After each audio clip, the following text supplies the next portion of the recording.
Assalamualaikum warahmatullahi wabarakatuh. Selamat pagi dulur-dulur.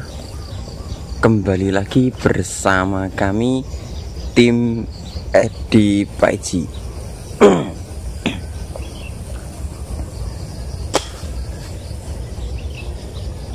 Di pagi hari ini saya akan melihat semaian cabai rawit saya yang saya semai langsung di lahan tanpa menggunakan plastik polybag ataupun tray semai.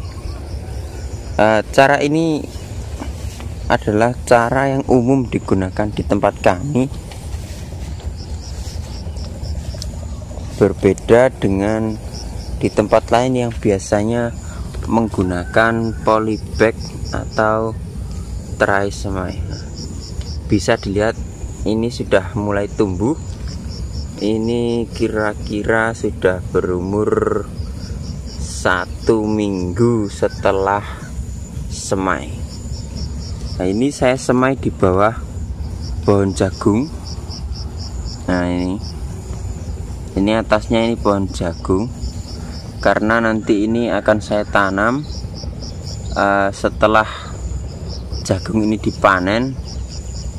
Bibit cabai ini langsung akan kami tanam, kemudian akan ditumpang sari lagi dengan tanaman jagung. Untuk penyiapan lahan bedengan seperti ini dan cara menyemainya kemarin tidak saya rekam karena ada sedikit masalah atau kendala ya. Nah, yang pertama, jika kita ingin menyemai dengan cara seperti ini, yang perlu kita siapkan adalah area atau bedengan untuk menyemai tanaman cabai. Nah, kita siapkan gulutan seperti ini. Gulutannya harus lebih tinggi daripada tanah yang ada di sekitarnya. Ini bisa kita lihat. Nah, ini lebih tinggi daripada tanah yang ada di sekitarnya. Tujuannya apa? Nantinya jika terjadi hujan dan airnya meluap, tanaman atau semaian cabai kita tidak tergenang air atau tidak kebanjiran. Apalagi ketika belum tumbuh dan sudah kebanjiran, nanti takutnya biji-biji cabai yang kita semai akan ikut terbawa air. Ini saya membuat 3 bedeng atau 3 larik, 1, 2, dan di sana 3. Nah, perlu diperhatikan untuk teman-teman atau dulur-dulur, ketika kita menyemai cabai di bedengan seperti ini, tidak usah kita timbun dengan tanah. Jadi menyemai cabai itu tidak usah ditimbun dengan tanah. Terkadang ada saya temui di grup-grup, saya menyemai cabai sudah 1 bulan kok tidak tumbuh. Saya menyemai cabai sudah sekian hari kok tidak tumbuh. Nah, ternyata setelah saya tanya apakah ditimbun dengan tanah, dan ternyata iya. Ya, itu yang menyebabkan tidak tumbuh, karena benih cabai ini membutuhkan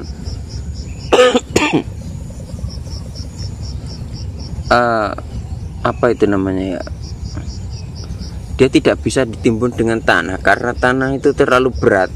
Ketika dia ingin berkecambah dan dia ditimbun dengan tanah, dia tidak kuat untuk berkecambah.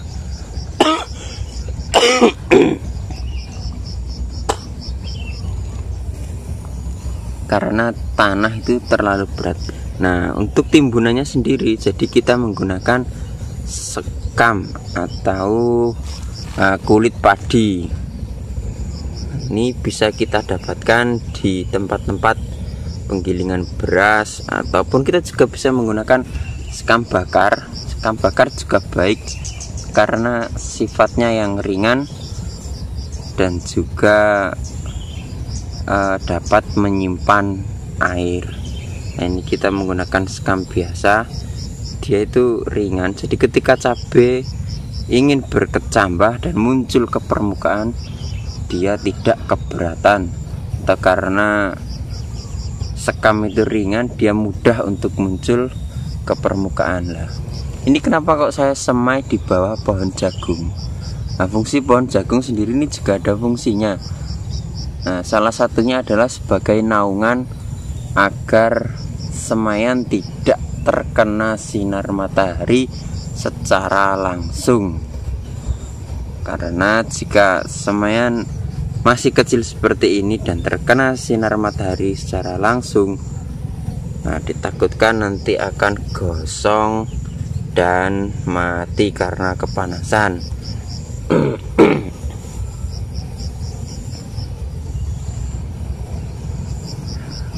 Dengan cara seperti ini juga tentunya lebih hemat ya. Kita tidak usah membeli polybag ataupun terai semai. Tumbuhnya juga merata selama aplikasi penyiapan lahan dan juga waktu tebar benih benar. Insya Allah pertumbuhan atau perkecambahan bibit itu bisa merata. Nah, untuk penyiramannya kita bisa menyiramnya di pagi hari dan sore hari.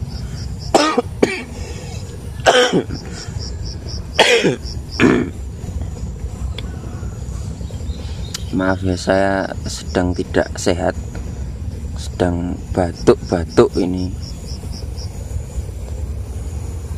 Nah, ini jagungnya juga sudah sebentar lagi bisa dibuat bakwan jagung.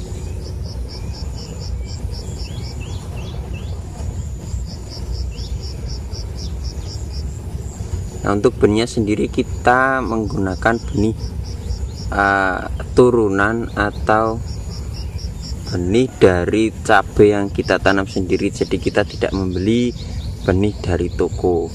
Nah, tentunya dengan cara seperti ini akan lebih hemat dan juga lebih menguntungkan. Ini namanya ilmu orang pailit.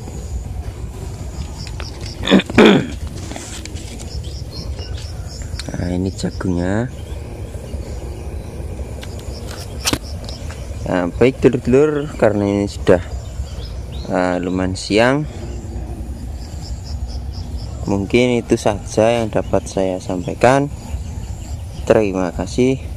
Jika suka dengan video ini, tolong bantu like, komen, dan subscribe, dan bagikan ke teman-teman kalian.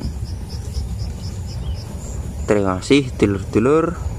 Salam dulur Paiji.